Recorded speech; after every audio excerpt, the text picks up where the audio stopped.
warahmatullahi wabarakatuh. Teman-teman mahasiswa dan calon pendidik, pernahkah kita bersama-sama menyadari bahwa proses belajar dan berkembang tidak berhenti saat seseorang lulus sekolah?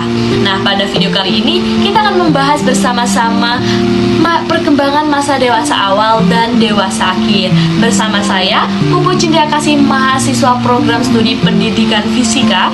Nah, video ini dibuat untuk pemenuhan tugas ujian akhir semester di mata kuliah perkembangan peserta didik. Nah, mari kita bahas videonya teman-teman. Mengapa topik ini penting dibahas? Sebagai calon pendidik, kita tidak hanya berhadapan dengan peserta didik yang di ruang kelas saja, kita juga berinteraksi dengan orang tua, rekan kerja, dan masyarakat dari berbagai rentang usia. Karena itu, memahami perkembangan dewasa menjadi bekal penting, bukan hanya secara akademik, tetapi juga secara sosial. Nah, melalui video ini, mari kita pahami bersama-sama. Nah, yang pertama, bagaimana ciri-ciri perkembangan dewasa awal dan dewasa akhir? Yang kedua, apa saja tantangan di setiap tahapnya? Yang ketiga, mengapa pemahaman ini penting bagi kita sebagai calon pendidik? Perkembangan manusia berlangsung sepanjang hayat atau sepanjang hidup, tidak berhenti di masa anak-anak atau remaja. Perubahannya apa saja sih? Yaitu ada perubahan fisik, cara berpikir, emosi, dan juga hubungan sosial. Nah, ini terus berkembang seiring bertambahnya usia. Inilah yang membuat setiap tahapan kehidupan itu memiliki keunikan tersendiri. Dalam psikologi, perkembangan masa dewasa dibagi menjadi dua tahapan, yaitu dewasa awal dan dewasa akhir. Pembagian ini membantu kita memahami bahwa setiap kehidupan memiliki kebutuhan dan tantangan yang berbeda. Pada masa dewasa awal sering disebut sebagai masa membangun kehidupan. Pada tahap ini, individu mulai belajar mandiri, membangun karir, menjalin hubungan yang lebih serius, serta mengambil keputusan penting dalam hidupnya. Di balik itu semua, terdapat tekanan dan tuntutan psikologis yang sering tidak terlihat. Berbeda dengan masa dewasa awal, dewasa akhir merupakan fase refleksi dan penyesuaian. Individu mulai mengalami perubahan fisik, serta proses menerima dan memaknai kehidupan yang telah dijalani. Disinilah empati dan penghargaan menjadi sangat penting. Perbandingan masa dewasa awal dan akhir. Nah, jika kita bandingkan, dewasa awal cenderung fokus pada produktivitas dan pencapaian, sementara dewasa akhir lebih menekankan pada ketenangan, penerimaan diri, dan kebijaksanaan. Perbedaan ini mengingatkan kita bahwa setiap usia memiliki nilai dan perannya masing-masing.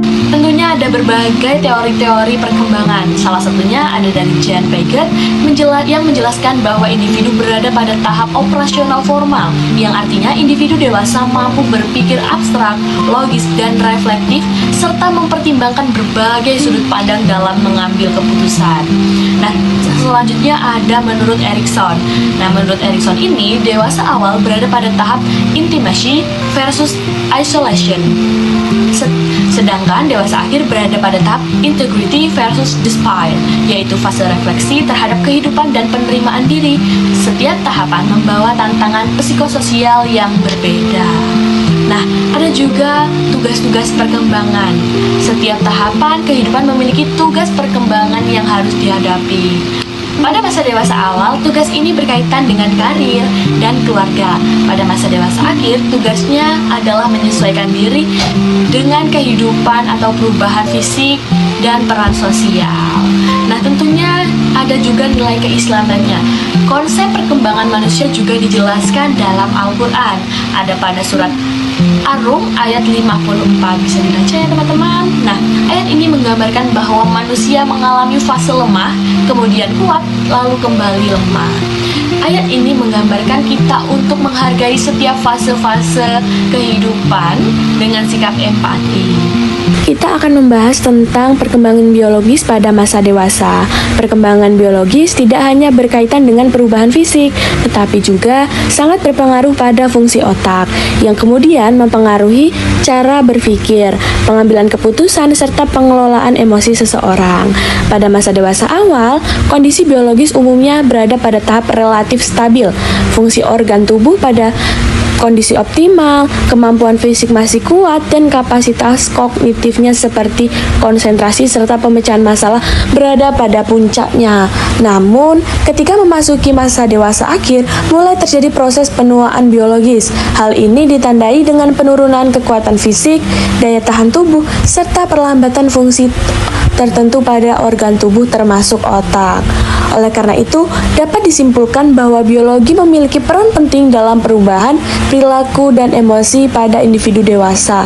Karena kondisi biologis yang berubah akan mempengaruhi cara seseorang merespon lingkungan, mengelola stres, dan mengekspresikan emosi. Nah, itu dia teman-teman, perkembangan secara biologisnya. Nah, dari pemahaman ini sebagai calon pendidik, kita mengajak untuk lebih peka terhadap perbedaan usia dan kondisi, tidak mudah menghakimi dan membangun komunikasi yang lebih empati. Jadi jangan mudah menghakimi ya teman-teman. Nah, selanjutnya bisa kita tarik kesimpulan, perkembangan masa dewasa awal dan dewasa akhir merupakan bagian penting dari perkembangan manusia yang berlangsung sepanjang hayat. Memahami hal ini membantu kita melihat manusia secara lebih utuh, tidak hanya dari satu tahap kehidupan saja.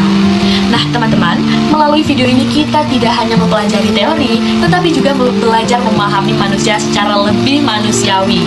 Semoga pemahaman ini dapat menjadi bekal bagi kita semua dalam menjalani peran sebagai calon pendidik, sebagai pembentuk generasi-generasi bangsa. Demikian pembahasan perkembangan masa dewasa awal dan akhir. Saya menyadari bahwa penyampaian ini masih memiliki keterbatasan. Oleh karena itu, saya memohon maaf apabila terdapat kekurangan dan kekeliruan. Semoga materi ini dapat menjadi bahan reflektif dan bekal bagi kita semua sebagai calon pendidik. Terima kasih atas perhatiannya. Saya ucapkan wassalamualaikum warahmatullahi wabarakatuh.